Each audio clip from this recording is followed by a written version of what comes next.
दो व्यापारी जंगल से गुजर रहे थे। एक जौहरी था और दूसरा लोहे का व्यापारी। दोनों के पास एक एक गधे थे।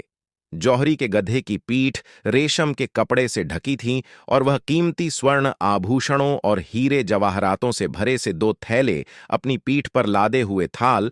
वहीं लोहे के व्यापारी के गधे की पीठ पर साधारण कपड़ा था और वह लोहे की छड़ें अपनी पीठ पर लादे हुए था। जौहरी के गधे को इस बात का घमंड था कि वह स्वर्ण आभूषण और हीरे जवाहरात लाद कर ले जा रहा है। वह बार बार अपनी बातों से लोहे के व्यापारी के गधे को नीचा दिखा रहा था। लोहे के व्यापारी के गधे को बहुत बुरा लग रहा था, लेकिन वह चुपचाप जौहरी के गधे की बातें सुन रहा था। अचानक डाकुओं ने उन्हें घेर लिया। डाकुओं को देखते ही दोनों व्यापारी डर के मारे अपने गधों को छोड़कर भाग गए। डाकू गधों की पीठ पर लदे सामान देखने लगे। उन्होंने देखा कि लोहे के व्यापारी के गधे पर लोहे की छड़ लदी हुई है। कीमती सामान न देखकर उन्होंने उसे भगा दिया।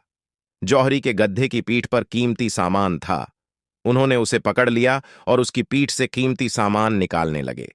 गधा जब भी विरोध करता, वे लाठी से उसकी खूब सुताई करते हैं। घमंडी गधे को उसके घमंड का फल मिल गया था।